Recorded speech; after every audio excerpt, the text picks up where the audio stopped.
Assalamualaikum warahmatullahi wabarakatuh. Perkenalkan, nama saya Muhammad Lukman Al-Hakim dari Universitas 17 Agustus 1945 Surabaya. Saya merupakan peserta Jarvis Camp Batch 7 dari materi Network and Security. Pada kesempatan kali ini, saya akan mengerjakan tugas yang berjudul tugas OSPF. Dengan isinya yakni, buatlah jaringan dengan topologi 4 router yang menjalankan routing OSPF pada simulator paket tracer dengan ketentuan sebagai berikut. Yang pertama, subnet IP P2P menggunakan segmen 172.16.0.0/24. Silahkan disubnet menjadi /30 untuk masing-masing link P2P-nya. Yang kedua, router ID dikonfigurasi manual menggunakan data berikut ini. Yang pertama, R1 dengan router ID 1.1.1.1, R2 dengan router ID 2.2.2.2, dan seterusnya. Dan yang ketiga, tambahkan minimal 2 network untuk segmen endpoint PC atau laptop. Segmen tersebut harus menggunakan blok IP 192.168.0.0/16. Silakan subnet menjadi /24 untuk masing-masing PC yang terkoneksi. Pastikan network tersebut tidak ikut serta dalam proses OSPF atau passive interface.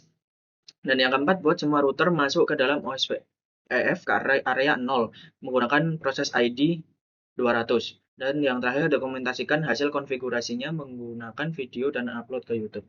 Langsung saja kita masuk ke Cisco Packet Tracer-nya.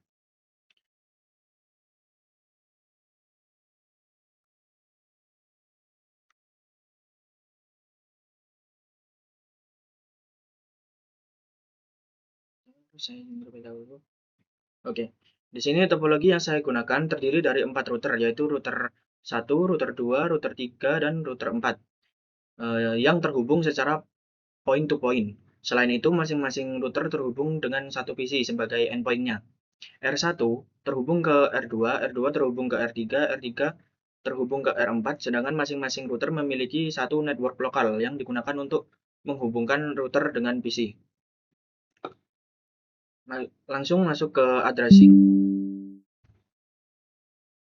yakni P2P R1 ke R2.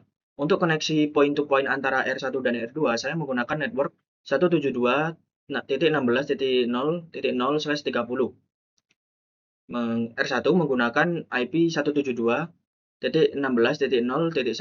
sedangkan R2 menggunakan IP 172.16.0.2/30. Dan subnet 30 saya gunakan karena koneksi ini merupakan point to point yang hanya membutuhkan 2 alamat IP host, yaitu satu untuk R1 dan satu untuk R2. Selanjutnya ada P2P dari R2 menuju R3. Di sini koneksi antara R2 dan R3 menggunakan network yakni 172.16.0.4/30, di mana R2-nya di sini saya menggunakan IP 172.16.0.5 dan R3-nya menggunakan 172.16.0.6. Dan kemudian untuk P2P R3 ke R4-nya, di sini saya menggunakan network 172.16.0.8/30, di mana R3 di sini menggunakan 172.16.0.9 dan R4 menggunakan 172.16.0.10/30. Ketiga subnet tersebut berasal dari segmen 172.16.0/24 yang telah saya subnet menjadi beberapa network dengan prefix /30 sesuai dengan kebutuhan setiap link point to point. Selanjutnya kita masuk ke network PC-nya. Nah, di PC 0, untuk endpoint pertama, R1 menggunakan network 192.168.1.0/24.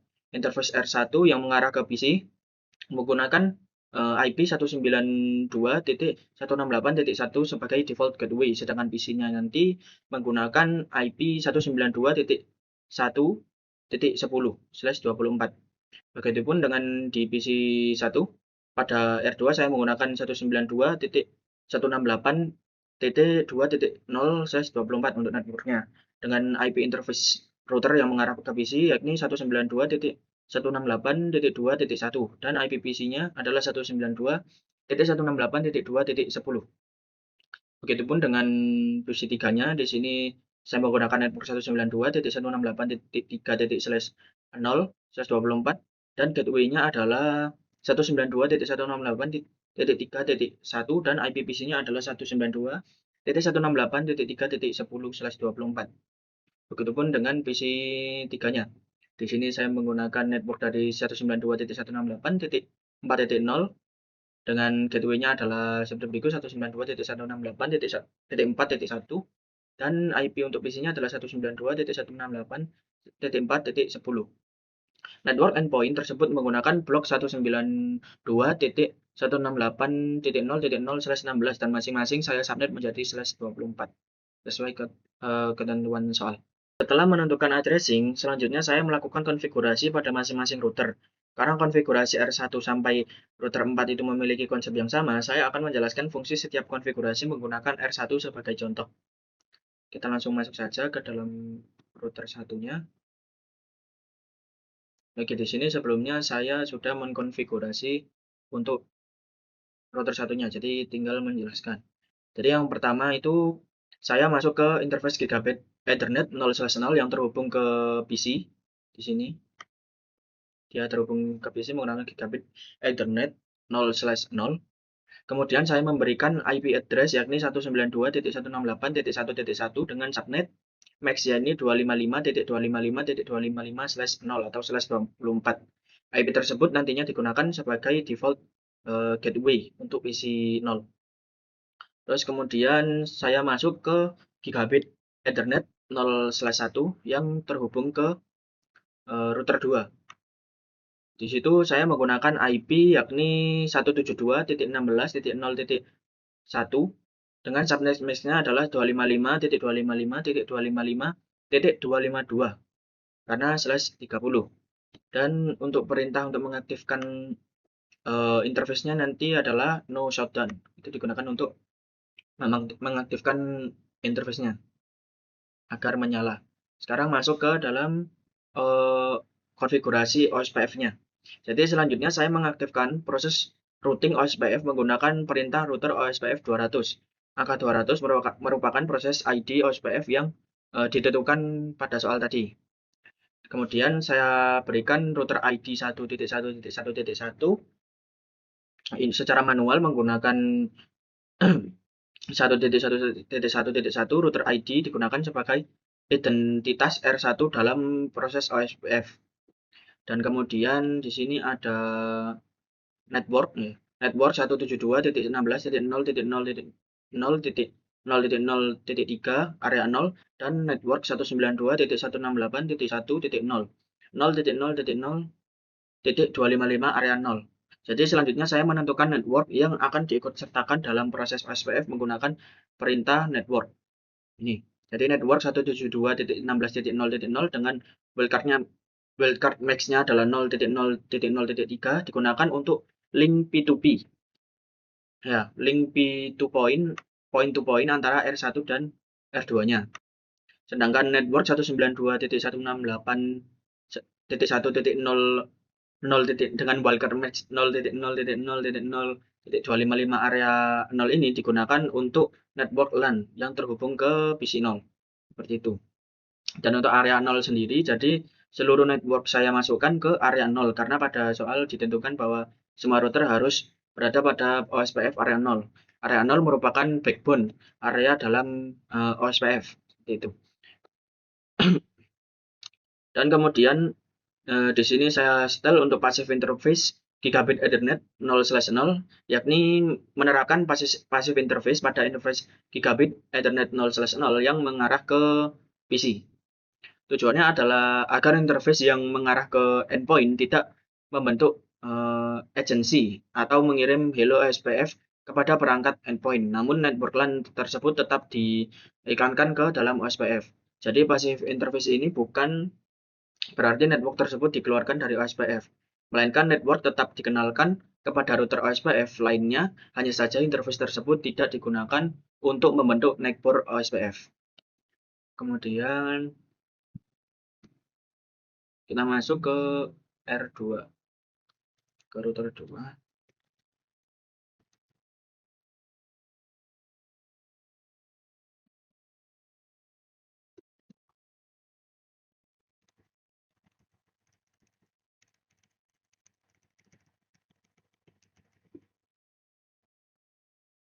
Terus kita masuk ke router 3 saja langsung.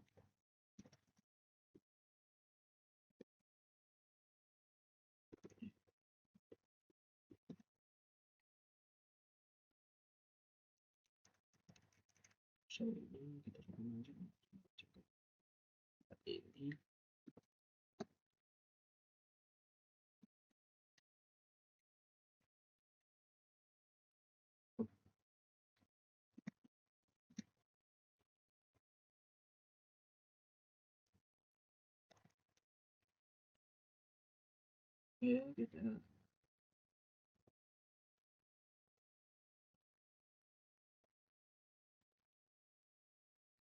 Oke, kita bisa digeser ke saja lah.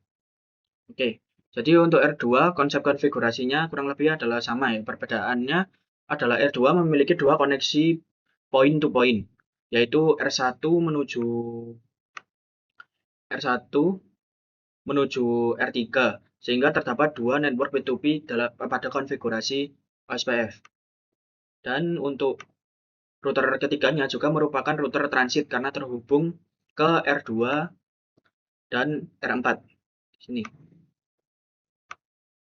Oleh karena itu, R3 juga memiliki dua network point to point. Sedangkan untuk R4 ya kurang lebih sama dengan R1, yakni hanya memiliki satu koneksi point to point, yakni menuju router ketiga. Karena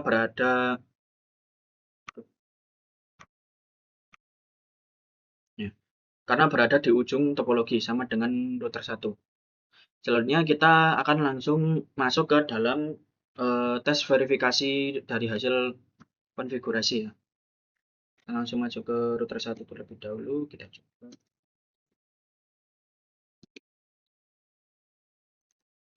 Langsung show. Kita coba cek router ID terlebih dahulu.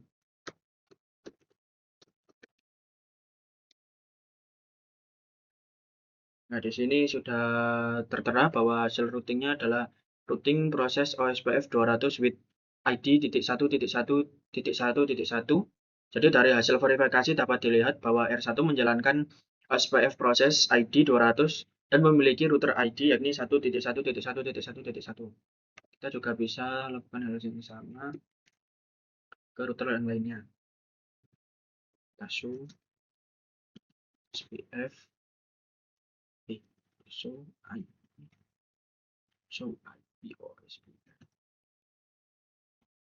Nah, di sini juga yakni routing proses OSPF 200 with ID 2.2.2.2.2.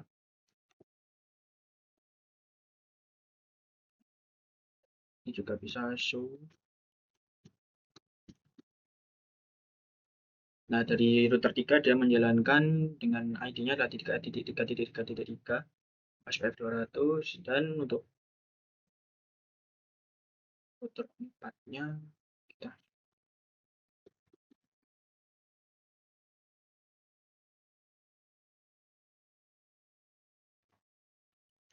IP.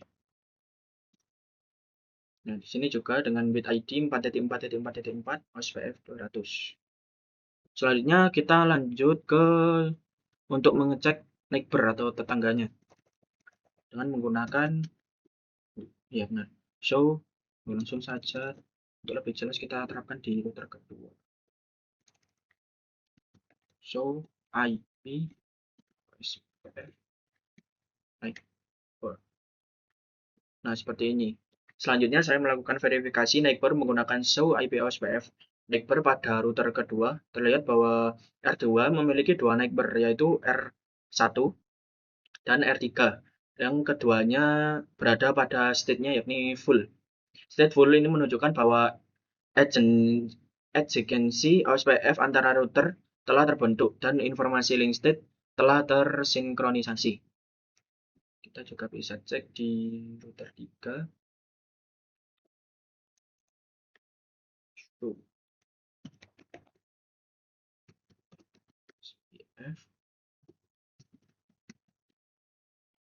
Nah, di sini juga terlihat bahwa memiliki neighbor yakni R2 dan R4. Dan state-nya pun juga full. Seperti itu. Selanjutnya kita bisa cek routing untuk routing table.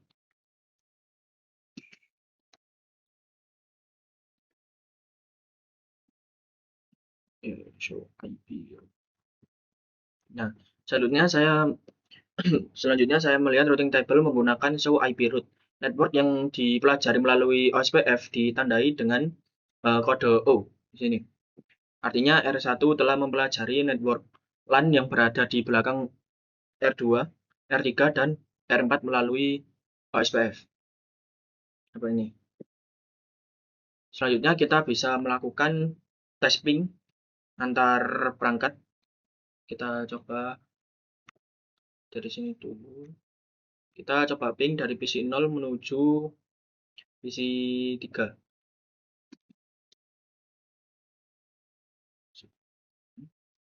Titik 4.1. Nah, mereka dapat berkomunikasi. Terus kita juga bisa konfigurasi, kita juga bisa ping dari PC 1 PC 2. 8.3. Oke, full. Nah, dia juga bisa berkomunikasi. Kita coba lagi untuk memastikan. Kita coba ping PC 3 ke PC 0.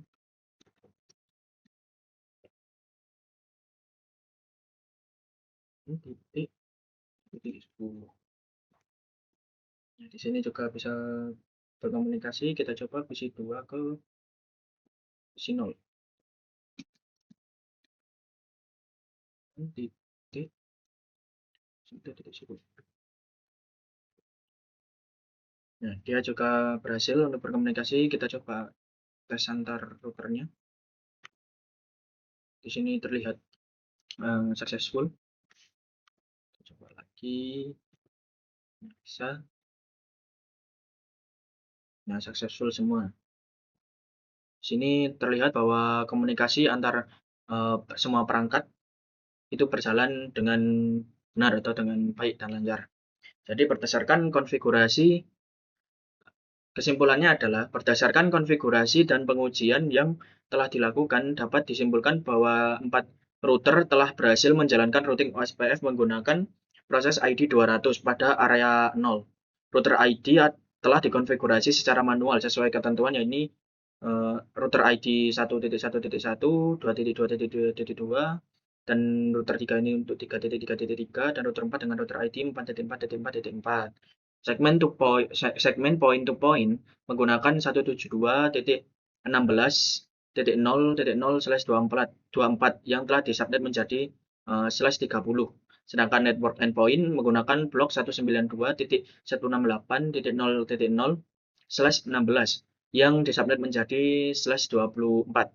Interface yang mengarah ke endpoint telah dikonfigurasi sebagai passive interface, dan hasil verifikasi menunjukkan neighbor OSPF berada pada stateful, serta pengujian konektivitas antar PC berhasil. Demikian demonstrasi konfigurasi OSPF pada Cisco Packet Tracer yang saya demokan pada hari ini. Maaf bila ada salah kata dan salah dalam perbuatan atau salah dalam penjelasan. Saya akhiri. Wassalamualaikum warahmatullahi wabarakatuh.